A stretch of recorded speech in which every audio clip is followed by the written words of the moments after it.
Hello guys, good morning. This is Mami Sarah. Welcome to my mini vlog. So for today's episode, this is the part 4 or the day 4 of birthday celebration of Kong Josie Baling Talyado. It's a educational assistance. So it's worth 5,000 pesos na ipinamimigay ng ating inay Kong Josie, kapartner ang DSWD, sa mga estudyante sa bayan ng Jose Panganiban. So part 1 lang to. Ibig sabihin, ito yung morning activity and then may activity pa after this. So, samahan nyo ako. So, ganito nakadami yung tao ngayong umaga. So, umaga pa lang po ito. Talagang maghapon-hapon po kami magkakasama. So, nandito na po ang ating Kong Josie.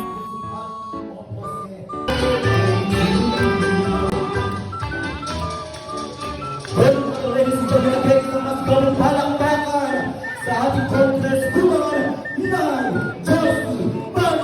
ng ating distrito, first district ng Talyado.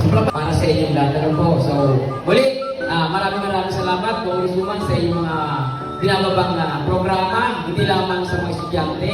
And of course, ang pagmamahala sa ating mga mag-aaralan. Nandito tayo ngayon sa venue upang may Josie Baling Talyado. Ladies and gentlemen, again, para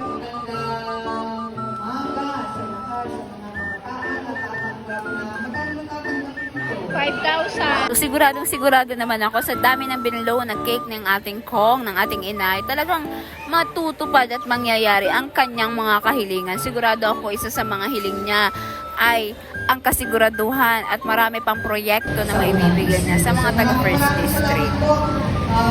Magandang umaga muli sa inyong lahat. Ganti.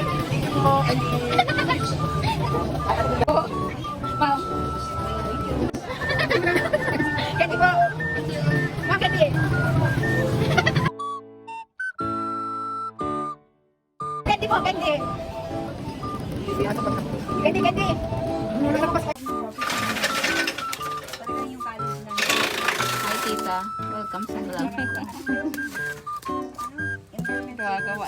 Sobrang init talaga ng panahon. Talagang isnakan natin ngayon ay halo-halo. Talagang enjoy na enjoy nila yan. Nilantakan pa nga. Tingnan mo si Kagawad Ramso.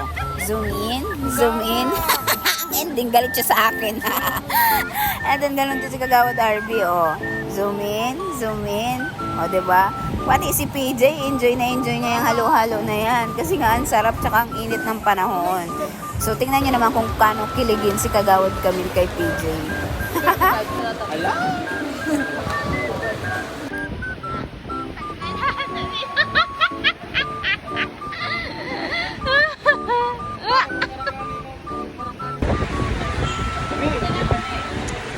Sorry naman si PJ.